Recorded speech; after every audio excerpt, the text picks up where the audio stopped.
देश के यशस्वी प्रधानमंत्री श्री नरेंद्र मोदी जी को शुभकामनाएं दूंगा। उन लोगों का सौभाग्य है कि आज वो राष्ट्र हित में मोदी जी के साथ खड़े हैं। ये भाजपा की सरकार नहीं है, ये अब एनडीए की सरकार है। ये इन भाजपाइयों को बताओ कि तुम आज बिक चुके हो।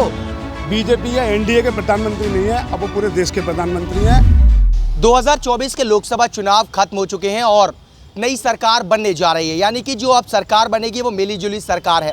कहीं ना कहीं सरकार में अब किस तरह के काम होने वाले हैं और जो भाजपा की सरकार में पहले लगातार एक्शन लिए जाते थे या कह सकते हैं कि फैसले लिए जाते थे, क्या वो अब सब लगातार जारी रहेगा या फिर सरकार में इस बार कुछ परिवर्तन देखने को मिलेगा? बातचीत करने के लिए फिलहाल मैं अलीगढ़ के तस्वीर महल चौराहे पर मौजूद हूं और यहाँ मेरे साथ अलीगढ़ के तमाम सारे लोग मौजूद हैं, यानी कि जो मतदाता हैं या अन्य जो लोग हैं वो मेरे साथ मौजूद हैं। बातचीत इन्हीं से करेंगे कि आखिरकार जो नई सरकार बनने जा रही है, नई सरकार में लोगों को किस तरह की उम्मीदें बनी हुई हैं और क्या नई सरकार में देखने को मिलेगा। ये बताइए, क्या नाम है आपका? मेरा नाम है एडवोकेट अर्जुन उपाध्याय। अर्जुन साहब, क्या कहेंगे? नई सरकार बनने जा रही है, देश के प्रधानमंत्री नरेंद्र मोदी कल तीसरी बार शपथ लेने जा रहे हैं। तमाम सारी चीज़ें पिछली सरकारों में सामने आई, इस बार क्या परिवर्तन होना चाहिए? मैं देश के यशस्वी प्रधानमंत्री श्री नरेंद्र मोदी जी को शुभकामनाएं दूंगा कि वो पुनः अपनी दिल्ली के तख्त पर विराजें और विभिन्न जो मुद्दे जो पूर्व में जो सरकार ने दिए थे उन पर निरंतर काम करें। जैसे यूसीसी, यूनिवर्सल सिविल कोड, वक्फ बोर्ड को ख़त्म करा जाए, क्योंकि ये समय समय पर अवैध तरीके से ज़मीनों पर कब्जा कर रहा है। आपने साउथ में देखा होगा, एक पूरा गांव जो लगभग 1500 साल पुराना एक मंदिर जो वहाँ निरंतर समय पे था, उस पर वफ्द ने कब्जा कर लिया। वफ्द ने ये कह दिया ये हमारी संपत्ति है। तो ये वफ्द जिस तरीके से देश में आतंक, ज़मीन पर एक तरीके के ज़मीन जिहाद कर रहा है वफ्द, उस वफ्द बोर्ड को ख़त्म किया जाए। ये पूर्व सरकारों ने एक गिफ्ट के तौर पर मुसलमान, जिसको अल्पसंख्यक के रूप में कहा जाता है, हालांकि मेरा इन व्यक्तिगत रूप से मानना है कि मुसलमान देश में अल्पसंख्यक नहीं है, एक माइनॉरिटी में बड़ी मेजॉरिटी है। और सबसे पहले एक आप ये बताएं कि माइनॉरिटी की डेफिनेशन का डिफाइन करें। तो ये जो विभिन्न मुद्दे हैं जो देश हित और राष्ट्र हित से जुड़े हुए मुद्दे हैं, इनको मोदी जी को जो जल्दी से जल्दी ख़त्म करें। सबसे पहले मेरा ये व्यक्तिगत रूप से मानना है कि जनसंख्या नियंत्रण कानून देश में लाया जाए, उसी के आधार पर जनहितकारी जो योजना है जो बनाई जाती हैं उन पर अमल कराया जाए। सबसे पहले जनसंख्या नियंत्रण कानून लाया जाए। देखिए, ये बताइए, सरकार पहले भाजपा की हुआ करती थी, तमाम सारे फैसले ऐसे लिए गए, यूसीसी हो या सीए हो, एनआरसी हो, लेकिन कहीं ना कहीं जिन पार्टियों के द्वारा अब समर्थन दिया जा रहा है, यानी कि चंद्रबाबू नायडू की पार्टी हो या नीतीश सरकार हो, तो कहीं ना कहीं जो ये यूसीसी है या सीए एनआरसी है, इनके द्वारा हमेशा इन बातों का विरोध किया गया था। क्या लगता है कि अब ज्वाइंट होने के बाद, यानी कि सरकार जब दोनों मिलीजुली सरकार बनने जा रही है, तो ये लागू हो पाएगा? आज देखिए, सबसे पहले तो मैं जो है देश के हमारे जो नेता हैं आदरणीय मोदी जी को बहुत बहुत बधाई, शुभकामनाएं देना चाहूँगा। और ये उन लोगों का सौभाग्य है कि आज वो राष्ट्र हित में मोदी जी के साथ खड़े हैं और उन्होंने जो है मोदी जी को अपना नेता मान लिया है। मोदी जी के द्वारा किए गए कार्यों को देखते हुए उन्होंने अपनी सहमति मोदी जी के साथ में रखी है और वो सहमत है कि आज उन्होंने माना है कि विश्व के अंदर अगर कोई नेता आया है तो वो जो है नरेंद्र भाई मोदी जी हैं। नरेंद्र भाई मोदी जी जैसा नेता ना आज तक हुआ है और ना होगा, इसलिए उन्होंने अपना पूर्ण समर्थन मोदी जी को दे दिया है।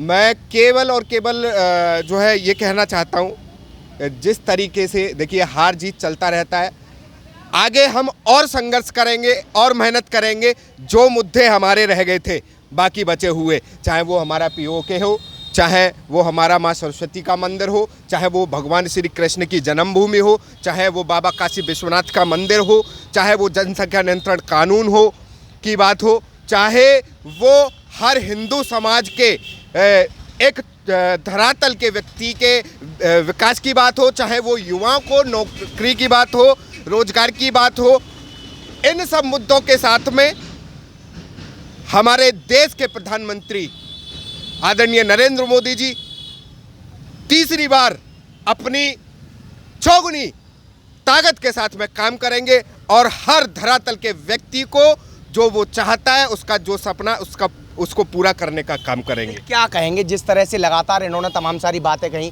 इनका कहना तमाम मुद्दों को लेकर था, लेकिन उस समय सरकार भाजपा की हुआ करती थी। आज कहीं ना कहीं सरकार मिली जुली हुई है और इस बार कह सकते हैं कि मिली जुली सरकार में इस बार हो सकता है फैसले लिए भी जाएं, ना भी लिए जाएं। आप किस नज़रिए से देखते हैं इसे? देखिए, ये 3 पायों वाली सरकार है।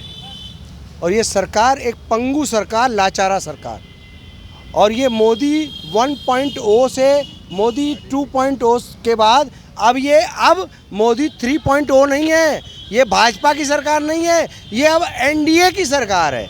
मोदी का अहंकार टूट गया, मोदी का अहंकार बिल्कुल छूट गया।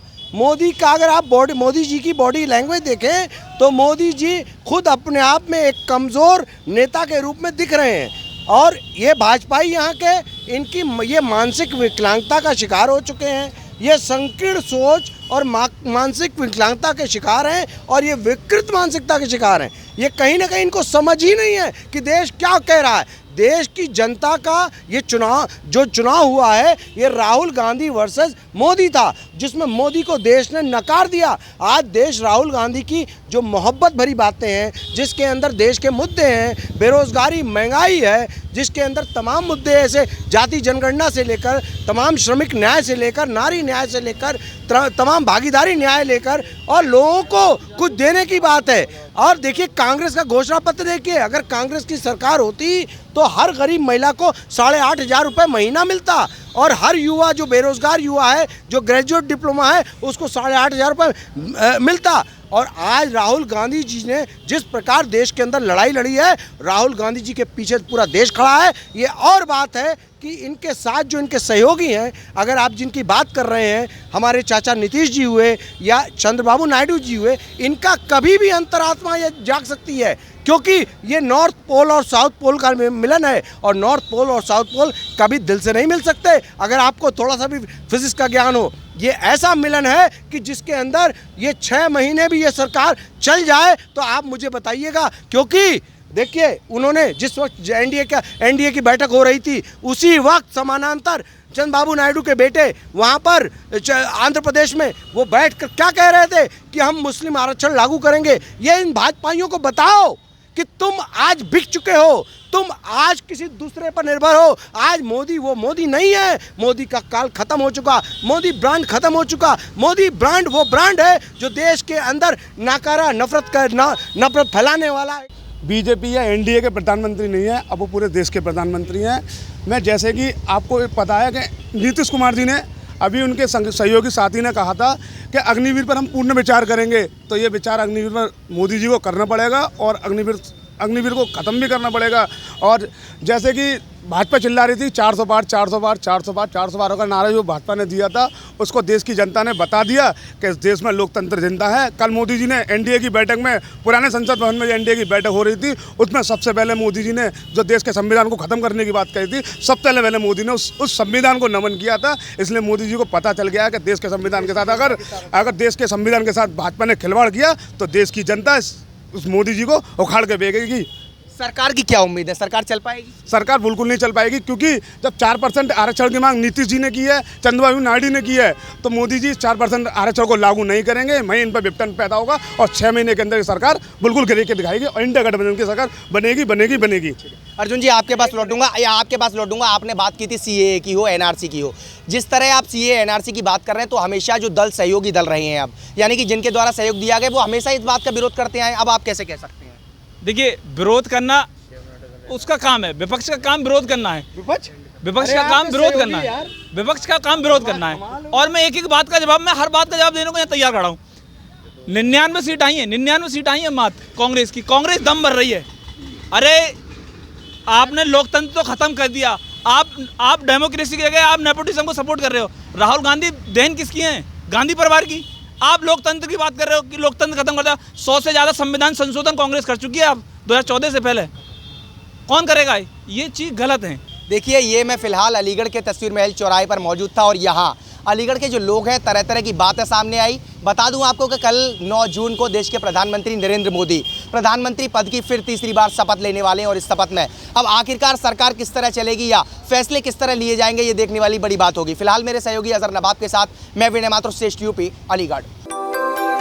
यूपी की हर खबर देखने और उनसे अपडेट रहने के लिए हमारे चैनल श्रेष्ठ यूपी को सब्सक्राइब और लाइक करें। साथ ही बेल आइकन को दबाना ना भूलें, जिससे हमारे हर वीडियो की जानकारी आप तक पहुंचती रहे।